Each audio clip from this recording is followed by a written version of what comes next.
தன்னுடைய மனைவியை எடை போடும் துலாம், தன்னுடைய கணவனை எடை போடும். இவங்க எப்படி அப்படின்னு அவங்கள எடை போட்டு ஒவ்வொரு கல்யாணம் ஆன புதுசுலேருந்து பார்த்தீங்கன்னா, தாய் தகப்பனா இருந்தாலும் கௌரவ குறைவா பேசினா துளாராசி ஒத்து கிடையாது. கட்டிய கணவன் கொஞ்சம் அவமானம் படுத்திட்டாரு தெரிஞ்சாலே துளாராசி வெகுன்றோம். தேவையில்லடா அவன் வாழ்க்கை. வருமானம் இவர்களுக்கு இரண்டு ராசியுமே நல்ல சம்பாதிக்கக்கூடிய எண்ணங்களுடைய ராசியா இருந்தாலும் துலாம் ராசி வியாபாரத்துக்கு ஏற்ற ராசி. மேஷ ராசியும் துலாம் ராசியும் அதை மதிக்க ஆரம்பித்தால், அந்த கௌரவம் துலா ராசிக்கு கிடைக்குமானால், சுக்கிரனும் செவ்வாயும் இந்த இரண்டு ராசிகளுக்குரிய கிரகத்தை நம்ம பார்க்கிறோம். மேஷத்துக்கு செவ்வாய், துலாத்துக்கு சுக்கிரன். அப்ப இவர்கள் என்ன செய்யணும் கேட்டீங்கன்னா,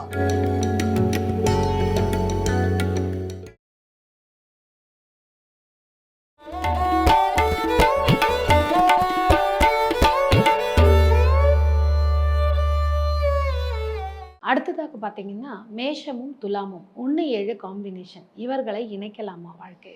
மேஷம் என்பது மிக மிக ஒரு சுறுசுறுப்பான ராசி, சரராசி. அதற்கு சற்றும் சளைக்காத ராசி துலா ராசி. அப்போ துலா ராசி என்ன வருது? அதுவும் உங்களுக்கு சரராசி. ரெண்டுமே வேகம்தான். ஆனால் அந்த வேகத்தில் ஒரு வித்தியாசம். அது போர்ப்படை தளபதியுடைய வேகம். ஒரு போர்க்களத்தில் அவர் சும்மா இருக்க முடியாது. எதிரி வரட்டும், பிறகு பார்த்து கொள்ளலாம், பக்கத்தில் நெருங்கட்டும் இருக்க முடியாது. உடனடியாக ஆக்ஷன் எடுக்க வேண்டிய தளபதி மேஷ ராசிக்காரர். அதனால மேஷம் வேகமாக ஆக்ஷன் எடுக்கும். ஆனால் துலாம் இப்படி தராஸ், எதையும் எடை போடும்.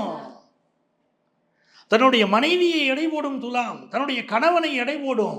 இவங்க எப்படி அப்படின்னு அவங்கள எடை போட்டு ஒவ்வொரு கல்யாணம் ஆன புதுசுலேருந்து பார்த்தீங்கன்னா எடை போட்டுக்கிட்டே இருப்பாங்க. இவர் யாரு, நமக்கு ஒத்து வருவாரா, இவருடைய செயல்பாடுகள் ஒத்து வருமா? ஸோ ரெண்டுமே வேகமான செயல்பாடாக இருந்தாலும் கொஞ்சம் புத்திசாலித்தனமும் வந்துடுதே துலாத்தில். நியாயத்தை பேசும்.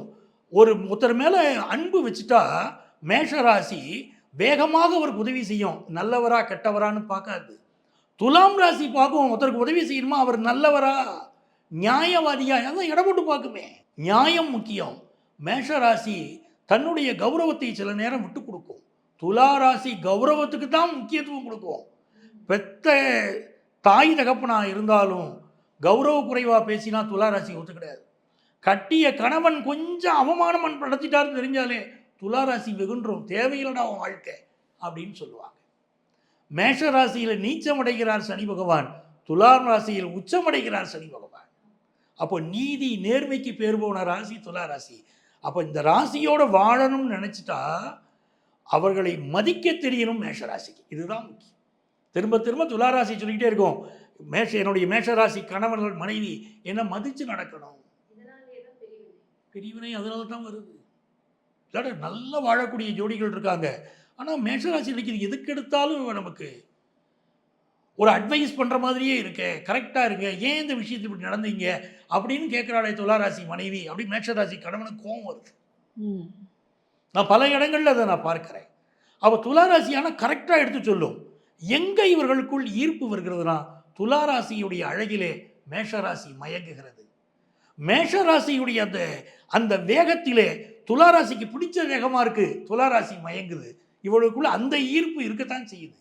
அந்த ஈர்ப்பு இருந்தாலும் இந்த மாதிரியாக சில குணங்கள், கலையை நல்ல ரசிக்கும் துளாராசி அந்த அளவுக்கு மேஷராசியினால் ரசிக்க முடியுமா? இல்லை. வருமானம் அப்படின்னு பார்த்தீங்கன்னா, ஆக்சுவலாக வருமானம் இவர்களுக்கு இரண்டு ராசியுமே நல்ல சம்பாதிக்கக்கூடிய எண்ணங்களுடைய ராசியாக இருந்தாலும் துலாம் ராசி வியாபாரத்துக்கு ஏற்ற ராசி. அங்கே தான் தராசு இருக்கு.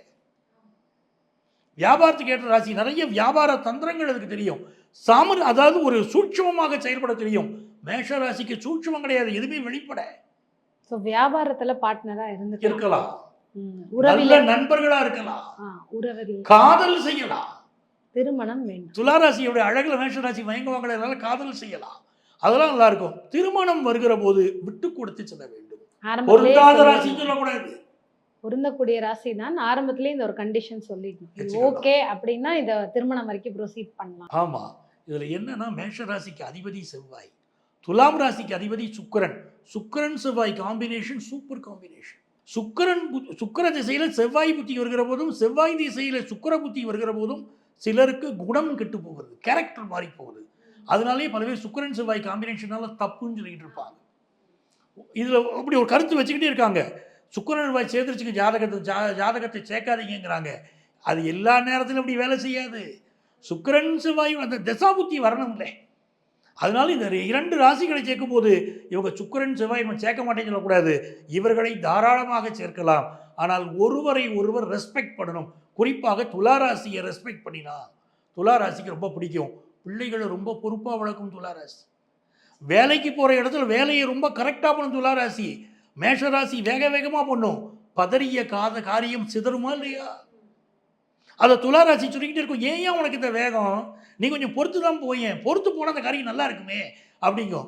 துலாம் ராசியுடைய அந்த நிதானம் கலந்த வேகம் இருக்கு, ஆனால் அழகாக எடை போட்டு செய்கிற அந்த வேகம் அதுக்கு வெற்றியை தருகிறது.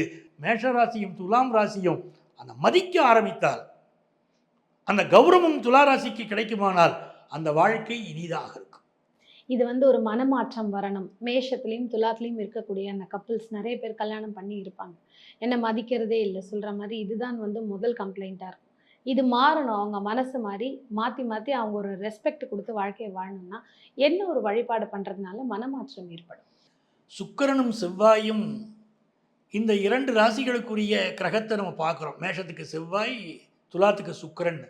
அப்போ இவர்கள் என்ன செய்யணும்னு கேட்டிங்கன்னா, வள்ளி தெய்வ யானையோடு சேர்ந்த முருகப்பெருமான், அந்த முருகப்பெருமானை வழிபாடு செய்கிற போது இவர்கள் வாழ்க்கை நல்லா இருக்கும். செவ்வாய்க்கிழமை வெள்ளிக்கிழமை 2 நாட்கள்லையுமே போய் தரிசனம் பண்ணலாம். அந்த வள்ளி தெய்வ யானையோடு இருக்கக்கூடிய முருகப்பெருமானுக்கு இவர்கள் தீபம் ஏற்றி வழிபாடு செய்தால் பெரிய பலன் தரும். எண்ணிக்கை தீப எண்ணிக்கை செவ்வாய்க்கிழமை தீபம் போடணும். தீபம் போட்டால் நல்ல பலன் கிடைக்கிறது. அதே மாதிரி வெள்ளிக்கிழமை அந்த முருகனுக்கு நல்ல அலங்காரங்கள் பண்ணி, வள்ளி தெய்வ யானை சமேத முருகப்பெருமான் அவருக்கு அலங்காரங்கள் செய்யணும். வெள்ளிக்கிழமையில் நம்ம பரிகாரம் பண்ணுறோம்னா அலங்காரம் செய்து சுக்கிர ஓரை, அதான முக்கியம், சுக்கிர ஓரையிலே போய் வழிபாடு செய்தால் அற்புதமான பலன், இவர்களுக்குள்ள நல்ல அந்யோன்யம் ஏற்படும்.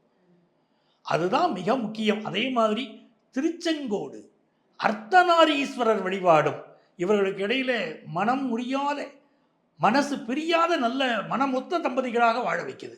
அதுக்கு திருச்செங்கோடு போய் வழிபாடு செய்யலாம். அருமை. ஏன்னா அந்த மனமுத்தி வாழறதுக்கு என்ன வழின்னு அழகா சொல்லியிருக்கீங்க.